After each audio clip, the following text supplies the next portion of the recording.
오늘도 거룩한 주일 하나님 앞에 나와서 너무나 감사를 드립니다.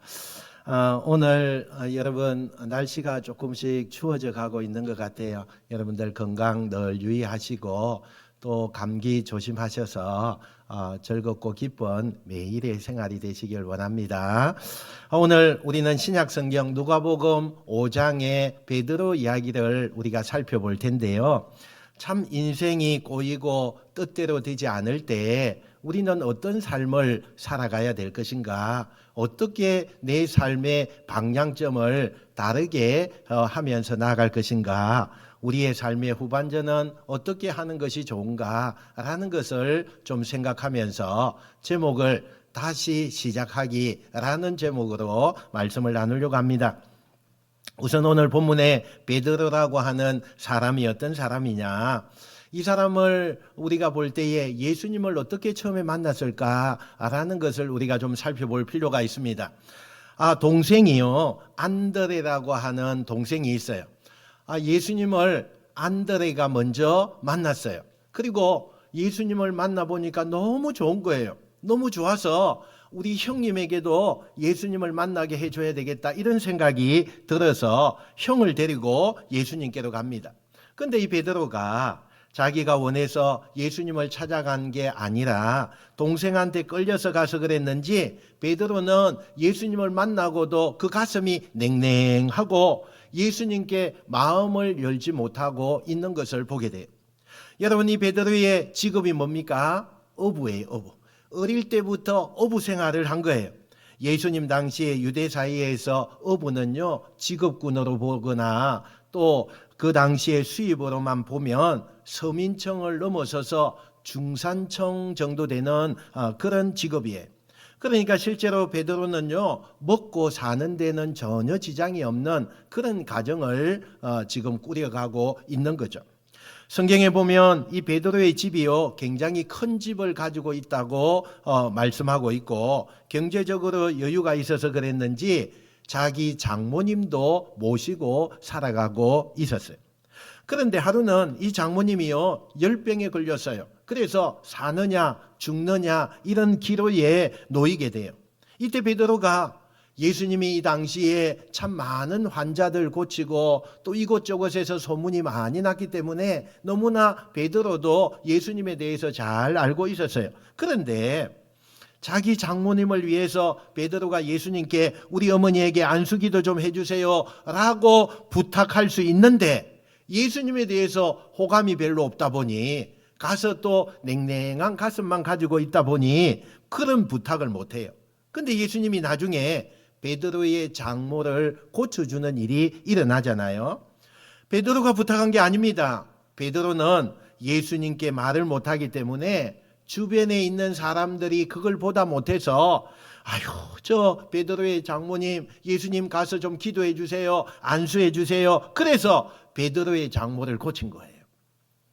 죽다가 살아난 이 베드로의 장모가요, 너무 고맙잖아요. 너무 고마워요. 그래서 너무 고마워서 예수님을 모시고 극진하게 대접을 하는데도 옆에서 베드로는 그저 냉랭하게 쳐다만 봤던 사람이, 그 사람이 누구예요? 베드로예요, 베드로. 이 예수님에 대해서나 그의 성격 자체가 좀 그런 사람이다, 그런 태도가 지금부터 시작될 오늘의 성경 말씀의 배경을 깔고 우리가 보자는 거예요. 자, 여느 날처럼요, 아침이 되었습니다. 예수님께서 일찍부터 갈릴리 호숫가에서 사람들에게 말씀을 전하고 계셨어요. 얼마나 많은 사람들이 예수님의 말씀을 듣고 싶었는지 해가 뜨면 예수님이 있는 곳으로 많은 사람들이 몰려요. 그런데 예수님의 특징이 뭐냐면 아주 쉽게, 아주 재미있게 그렇게 이야기를 해요. 그러니까 많은 사람들이요, 구약의 율법이나 복잡한 이야기도 예수님이 말씀하면 너무 쉽고 명쾌하게 아주 재미나게 얘기를 하니까 사람들이 그 예수님의 말씀을 듣고 어떤 때는 웃다가 어떤 때는 너무 슬퍼서 울다가, 그러면 그럴수록 사람들이 그 예수님의 이야기를 듣기 위해서 원근 각지에서 많이 이렇게 몰려드는 거예요. 그런데 이렇게 다 예수님께 열광하는데 그 중에 딱 한 사람만 그 열광의 도가니에 끼지 못하고 그렇게 혼자만 있는 거예요. 그게 바로 누구였어요? 베드로였어요. 베드로였어요. 원래부터 예수님께 좀 냉랭했던 이 베드로는요, 그날 아침에도 사실은 밤새도록 그물을 던졌어요. 그런데 고기 한 마리도 잡지 못했다, 그렇게 이야기해요. 한 마리도 잡지 못하고 아침을 맞이하니까, 그래서 이 베드로는 별로 기분이 좋지 않아요. 내가 고기라도 많이 잡고 원하는 걸 이루었으면 그래도 사람들이 열광하는 그것에 내가 좀 동화될 수 있는지 모를 텐데, 자긴 지금 너무나 실망 가운데 있어요. 하나도 고기를 못 잡아서 마음이 너무 슬퍼요. 밤새도록 고생을 했지만 허탕쳤어요. 그물을 정리하고 있는데 옆에 사람들이 예수님의 말씀을 듣고 웃기도 하고 또 그곳에 열광을 하는 그 모습을 이 베드로는요, 좀 못마땅하게 여기는 거예요. 그 당시에 문헌에 보니까 갈릴리 호수에서 하루에 고기를 잡을 때는 50kg에서 100kg 정도를 잡았대요.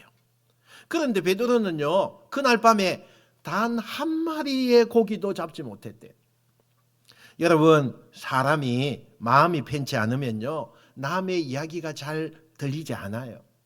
여러분, 교회 올 때, 교회 오기 직전에 부부끼리 말다툼하고 안 좋은 일 있으면요, 제가 이 강단에서 무슨 말을 해도 귀에 안 들어와요. 그죠? 무슨 말을 해도 안 들어와요. 참 심란한 마음이죠.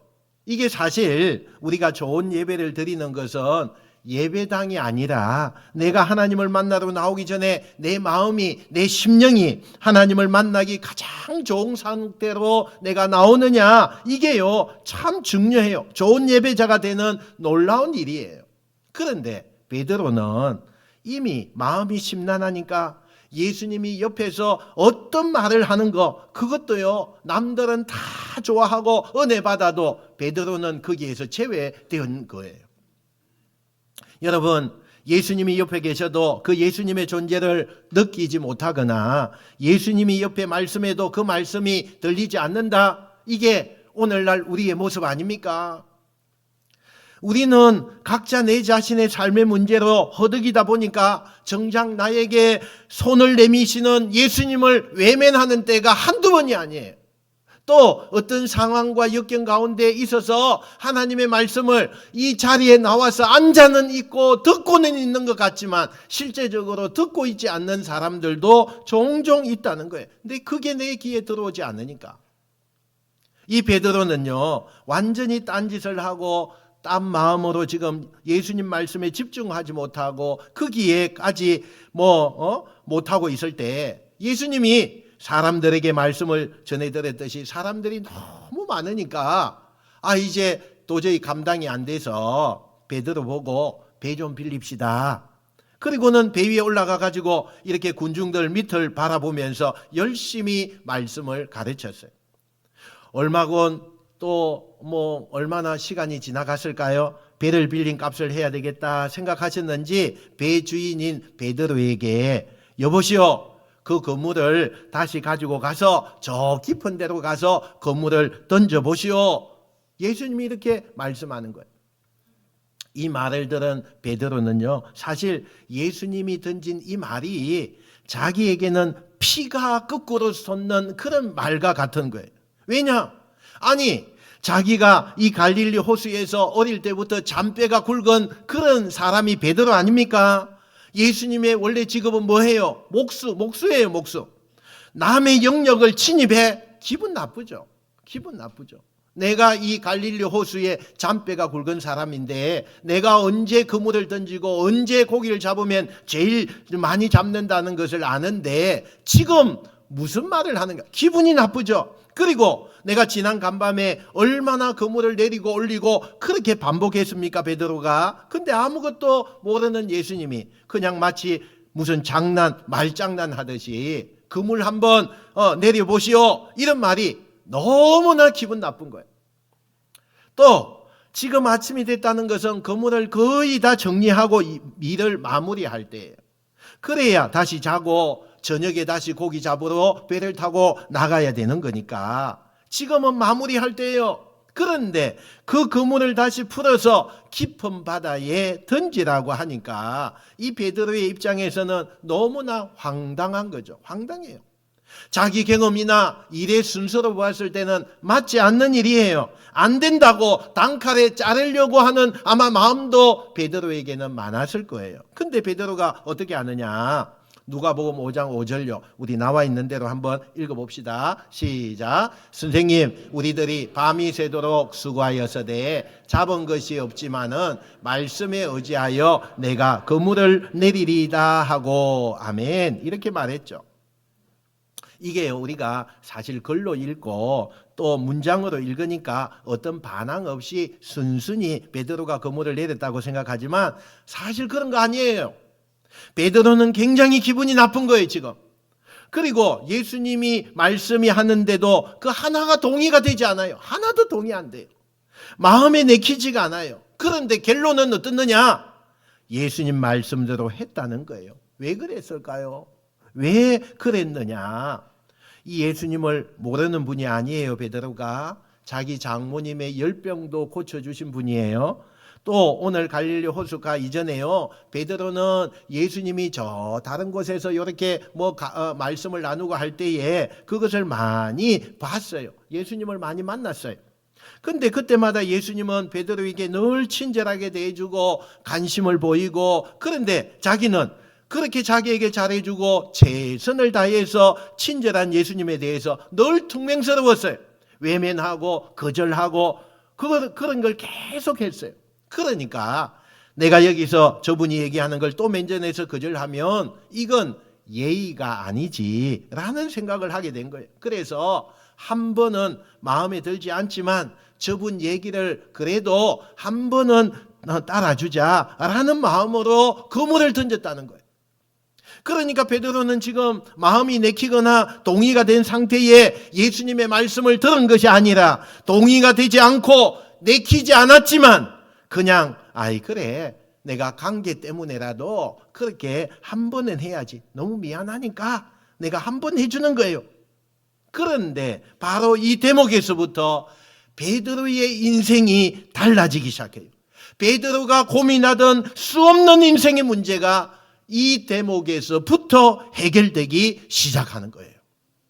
여러분, 베드로가 훗날 예수님의 제자가 되고 기독교 역사에요, 엄청난 위인이 되는 그 시작이 어디예요? 내 마음이 내키지 않았어요. 동의가 되고 이해가 되지 않지만 예수님의 그 말씀에 일단 따라가야 되겠다 선택하는 것부터 베드로의 인생은요 달라지기 시작했다는 거예요.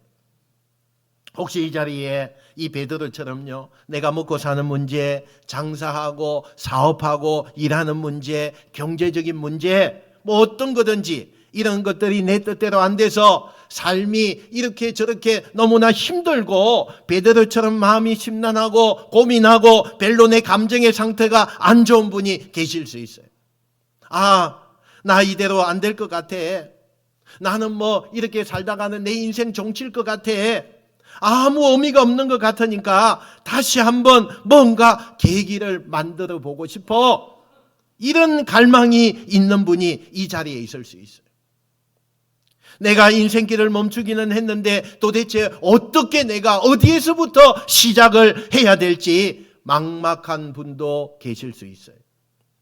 그런 분들에게, 내 인생을 다시 시작하고 싶은 그런 분들에게, 막막한 분들에게 오늘 성경이 주는 첫 번째 전략이 뭐냐? 동의되지 않지만 내 마음에 내키지 않아도 일단 예수님이 하자는 대로 따라가는 것으로부터 여러분의 그 정말 문제가, 슬럼프가 극복된다는 사실이에요. 왜? 물론 자기의 경험, 자기의 생각 중요하죠. 내가 생각하는 거 얼마나 중요한지 몰라요. 그래서 내 생각과 내 경험이 있는 그 사람은 내가 다른 사람의 이야기나 경험되지 않는 그런 것에 동의가 안 되는 거 당연한 거예요. 그런데 오늘 성경은 그럼에도 불구하고 내 생각과 경험에 동의되지 않아도 예수님이 예수님의 그 선택을 따라갔더니 상상하지 못한 자신의 인생에 반전이 일어나는 그 베드로를 왜 우리에게 소개할까요? 그것은 오늘날 우리가 이걸 배우라는 거예요. 배우라는 거예요. 제가 예를 들어볼게요. 한 20대 청년이 있었어요. 이 20대 청년은 지방에서 국립대를 나왔어요. 그리고 국립대를 졸업하고 직장을 찾았는데 서울에 직장을 얻게 됐어요. 서울에는 단 한 사람도 아는 사람이 없어요. 여기에는 내 혼자밖에 없는 거예요. 나하고 어릴 때부터 자란 사람은 서울에 한 사람도 없어요. 그래서 늘 그냥 걱정이 되고 외롭고 막막한 거예요. 그런데 이 사람한테 아무도 아는 사람이 없는 이 대도시에서 자기에게 친절하게 말을 걸어주는 사람이 어느 날 등장을 합니다. 그 사람이 누구냐? 자기 직장의 동료 가운데 상사예요, 상사. 자기한테 얼마나 잘해주는지 틈만 나면 커피 사주고 또 밥도 사주고 또 나에게 말을 이렇게 걸어주고 이 호의를 베푸는 거예요. 너무 고마운 거죠. 아는 사람이 하나도 없는 이 대도시에 이제는요, 단 한 사람이라도 나에게 호의를 베풀고 친절을 베풀고 맛있는 것도 사주고 커피도 사주고 내 이름도 불러주고 얼마나 고마워요. 너무 고맙죠. 그런데 이 직장 상사가 다 좋아요. 단 한 가지 솔직히 마음에 안 든 게 있어요. 그게 뭐냐? 일요일만 되면 고기 사줄게, 교회 가자. 한 번만 교회 가자는 거예요. 한 번만 교회 가자. 그런데 이게 내가 동의가 돼야 교회를 따라가죠. 이 청년 생각에는 어떤 생각이 있었느냐? 아니 보이지도 않는 저 하나님을 뭐 믿는다고 이 귀한 그 정말 연말 주에 굉장히 휴일날에 그렇게 시간을 낭비하는 거야. 아니 보이지도 않는 하나님을 무슨 예배한다고 저 사람들이 저렇게 난리야. 그게 말이 돼? 이 생각으로 가득한 청년이에요. 그러니 교회 가는 것이 쉽게 되겠어요. 그 당시만 해도 이 청년이요 그렇게 전도 받을 때는 서울에 직장 생활할 때는요 주 6일째예요. 토요일까지 일하는 거예요. 겨우 쉬는 날이 일요일 하루인데 이 쉬는 날에 쉬지도 못하고 교회에 간다? 말이 안 되는 거죠. 그래서 정말 교회 가자는 얘기가 나올 때마다 정말 싫은 거예요. 그래서 이래저래 거절을 하는 거예요. 처음에는 그냥 약속이 있다. 또 몸이 좀 안 좋다. 시골에 부모님이 올라와서 못 간다. 그러면서 적당히 그 직장 상사에게 거절을 하면 이 직장 상사가요. 그 거절을 할 때마다 눈치를 채고 그걸 멈추는 거예요. 그런데 그러면 그럴수록 더 잘해주는 거예요. 더 잘해줘요. 저렇게 거절을 하는데도 여전히 자기한테 친절을 베풀고 또 정말 따뜻하게 대해주고 밥도 사주고 커피도 사주고 그러다가 더 이상은 이 청년이요. 이 직장 상사의 그 따뜻한 호의를 더 이상 인간적으로 거절할 수가 없게 됐어요. 그래서 내키지 않지만 자기가 교회에 가는 건 너무너무 싫지만 내가 하나님에 대해서 이성적으로 동의가 되지 않고 정말 이분이 정말 귀찮지만은 내가 한번 빨리 들어주고 숙제 끝내야 되겠다. 그래서 드디어 처음으로요 직장 상사의 권유를 통해서 주일날 도살장에 끌려가는 소처럼 교회를 들어가게 돼요. 인상을 확 쓰면서 뭔 교회가 이런 교회가 있노? 내가 이게 뭐 하는 짓인가? 그러면서 두리번 하고 막 여기 그런 사람 오늘 우리 교회도 한 8명 있잖아요. 일단 앉았어요. 그런데 목사님이라는 분이 나와서 설교를 하는데 가만히 들어보니까 목사님의 설교가 다 이해가 안 되고 엉뚱한 이야기만 하고 그런 줄 알았는데 가만히 설교를 들어보니까 논리적으로 동의가 되는 부분들도 막 있더라는 거예요. 성경이 전혀 터무니없는 것은 아니네. 이렇게 생각을 갖게 됐죠. 그런데 그 마음을 갖자마자 직장 상사가요. 한 주간 갖고 안 되니까 다음 주에도 한 번 더 오자. 이렇게 하는 거예요. 가슴이 철렁 내려앉았어요. 가슴이. 그러면 가지고는 억지로 끌려서 그 다음 주에도 끌려 나오고 그 다음 주에도 또 끌려 나오고 6개월을 계속 나오기 시작한 거예요. 그런데요. 6개월쯤 되니까 말씀이 들어오기 시작해요. 인격적으로 예수님을 만나기 시작하는 거예요. 예수님을 만나기 시작해요. 그런데 자기가 인격적으로 주님을 딱 만났는데 그때 그 행복이라는 것은 이 세상에 그 어떤 행복을 가져다 줘도 그 행복을 가질 수 없는 거예요. 정말 이상하고 오묘하고 정말 희한한 행복이 나에게 막 들어오는데 그 감격을 평생 동안 잊지 못하는 거예요. 그래서 이분이 그때부터 나 너무 행복하고 교회 다니는 의미를 자기가 스스로 깨닫고 이제는 선배도 없이 자기가 교회를 자진해서 열심히 다녀요. 너무 좋으니까. 이분이 그러니까 어떻게 변하느냐, 나중에는 회사를 그만두고 신학을 하고 목사님이 됐어요. 그리고 이분이 평생 목회를 하고 은퇴를 하시게 됐는데 어떤 목사님이 그 목사님에게 이렇게 물었대요. 70평생 살면서 어떤 순간이 제일 기억이 남습니까? 라고 물었대요. 그랬더니 이분이 거침없이 대답하기를, 내가 그 옛날에 내가 젊었을 때 그 20대였을 때에 인상 팍 쓰고 마음에도 없는 교회에 끌려간 그날, 정말 가기 싫었는데 내키지 않았는데 억지로 끌려간 그날이 제일 기억에 남는데요. 왜요? 왜 남을까요? 내가 동의되지 않고 억지로 끌려갔지만 그날이 내 인생을 완전히 바꿔놓은 날이기 때문에 그렇다는 거예요. 오늘 이 자리에 누가 가자 하니까 약속했으니까 또 뭐 밥 얻어먹었으니까 그렇게 오신 분이 한 6분 보인 것 같아요. 제가 그런 분들에게 한 가지 분명하게 말씀드릴 수 있어요. 여러분이 억지로 끌려왔던, 정말 여러분이 분명히 이 시간에 그냥 오기 싫어도 그 뭐 선물 하나 준다 하니까 이렇게 끌려왔는지 모르지만 분명히 여러분 인생에 정말 이 순간이 터닝 포인트가 반드시 될 줄로 믿습니다. 왜냐? 여러분은 하나님을 모르죠. 근데 하나님은 여러분을 너무나 잘 알고 계세요. 여러분이 누구인지, 지금까지 어떤 삶을 살고 있었는지, 여러분의 인생의 어떤 삶의 미래를 하나님이 이미 큰 그림 속에 여러분을 보고 계신다는 거예요.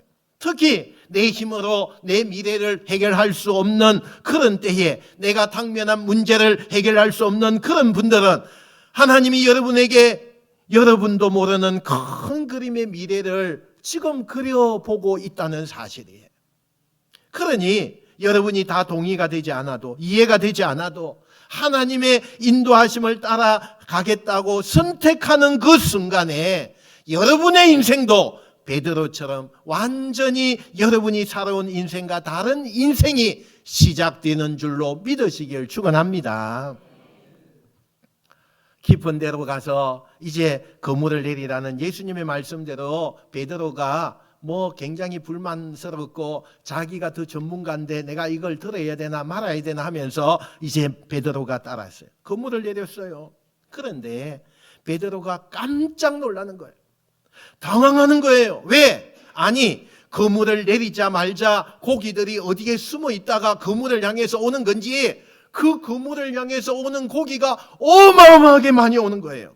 손에 감히 그물을 자기 혼자서 들어 올릴 수가 없을 만큼 삽시간에 그물에 고기가 차기 시작했어요. 성경에 보니까 그물이 찢어질 정도로 표현을 그렇게 했어요. 얼마나 고기가 많이 잡혔는지 그물이 찢어질 정도로 고기가 많이 잡혔대요. 너무나 순식간에. 그러니까 베드로가 혼자 그물을 끌어올리다가 도저히 감당이 안 되니까 옆에 다른 배에다가 소리를 지릅니다. 여기 와서 함께 우리 그물을 좀 당겨달라. 고기가 너무 많다. 도와달라. 그러니까 다른 동료들이 와서는 함께 고기를, 그 그물을 끌어올리는데, 여러분, 자기가 평생에 이만한 고기를 잡은 적이 없어요. 내가 전문가고 뼈가 굵은 그런 이 바닷가 사람인데도 이렇게 된 것은 한 번도 없었어요. 자기가 이 직업으로 살았지만 자기의 상식으로는 있을 수가 없는 일이 지금 벌어지고 있는 거예요. 여러분, 왜 예수님께서 그 아침에 베드로에게 그물을 다시 깊은 곳에 내리라고 했을까요? 예수님에게는 베드로가 모르는 베드로 앞에 큰 그림을 다 알고 계셨고, 이런 일이 있을 것을 예수님은 아시고 그렇게 만드신 거예요. 오늘 이모저모 여러분 어떤 여유에서 나왔는지 모르지만 여러분의 큰 그림을 그리고 계시는 분은 하나님이신 것을 믿으시길 축원합니다. 여러분 동료들이요 너무 신나는 거예요. 생각해 보세요. 그 물에 퍼덕퍼덕거리는 그 고기들이 수도 없이 올라오게 되는데요, 그 동료들이 어깨춤을 추고 콧노래를 부르고 덩실덩실 춤을 추면서 피곤한 줄도 몰라요. 그 그물을 잡아 당기면서 올리는 거예요. 그런데 그렇게 기쁘고 감격스러운 그 순간에 베드로는 기쁨을 표현하기보다는 콧노래를 부를 수가 없는 거예요. 왜 그랬을까요? 그는 순간 내가 그동안 예수님을 냉소적으로 대하고 냉랭하게 대하고 무슨 말을 걸어오면 무시하고 벽을 치고 예수님을 접근 못하게 하고 내가 예수님께 이렇게 불친절하고 예수님의 마음을 받아들이지 않았던 그 모든 지난 일들이 영화의 필름처럼 쫙 지나가는 거예요. 쫙 지나가는 거예요. 이 예수님이 보통 분이 아닌데 내가 이런 분에게 무례하게 행동하고 내가 이분을 미워하고 이분을 조롱하고 내가 그랬구나. 그래서 내가 이분에게 정말 큰 죄를 지었구나. 이런 깨달음이 오기 시작했다는 거예요. 그래서 고기를 많이 잡는 기쁨보다는 그 예수님을 몰라보고 예수님을 자기가 진정으로 인정해 드리지 않는 죄책감에 육지에 올라오자마자 이 베드로는 예수님 앞에 무릎을 꿇어요. 그리고 펑펑 울면서 베드로가 이렇게 예수님께 고백해요. 8절 봅시다. 8절. 자, 8절요. 자, 시작. 주여 나를 떠나소서 나는 죄인이로소이다. 아니, 그렇게 남성답고 당당하고 이 어부는 굉장히 힘든 일을 하는 거잖아요. 그럼에도 불구하고 항상 거친 파도에 이기면서 어부로서 당당하게 살던 이 베드로, 누구 앞에 무릎을 꿇고 운 적이 없는 이 베드로, 하나님 옆에 동료들이 보니까 이 베드로의 모습을 처음 보는 거예요. 아니, 베드로가 저렇게 울면서 통곡하면서 무릎을 꿇고 있는 저 모습을 이 동료들이 처음 보는 거예요. 처음 봐요. 그만큼 베드로는 그날 예수님을 만난 갈릴리 호수에서 충격을 받은 거죠. 그러면서 이 베드로가 마음속에 무슨 생각을 하느냐? 나는 지금까지 잘못 살았구나. 내가 지금부터 어떻게 살아야 될까? 이런 고민이 들기 시작하는 거예요. 예수님을 만나고 나서 그날 아침 그런 경험을 하고 나서 베드로가 내가 지금까지 인생을 잘못 살았구나. 나는 도대체 어떻게 앞으로 살아야 될까? 이런 생각을 갖게 되는 거예요. 그때 예수님께서 마치 그 마음을 아시듯이 예수님께서 베드로에게 이렇게 말씀하죠. 5장 10절요. 10절 봅시다. 시작. 무서워하지 말라. 이제후로는 내가 사람을 취하리라 하시니 할렐루야. 베드로야, 네가 지금까지는 그저 생선을 잡고 물고기를 낚으며 살았던 사람이지만 이제부터는 나와 함께 사람을 살리는 일을 하자. 이제부터는 네가 더 보람있고 더 귀하게 세상 누구보다도 할 수 없는 사람의 영혼을 구원하는 일, 큰 일을 나와 함께 하자. 새로운 인생을 시작하자. 그러면서 예수님께서 그를 정식으로 초대하는 거예요. 예수님의 제자로 초대하는 거예요.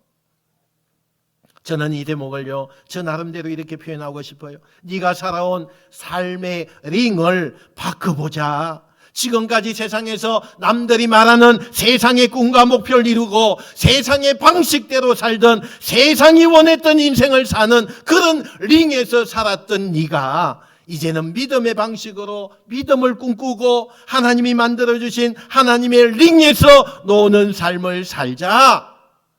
그렇게 한번 예수님께서 요청하는 거예요. 네가 익숙하게 평생 살아오던 세상의 링, 세상의 방식이 아닌 하나님이 주신 새로운 링에서 남은 인생 한번 같이 살아보자. 이 초청을 베드로가 받아들이게 돼요. 그렇게 살고 싶습니다.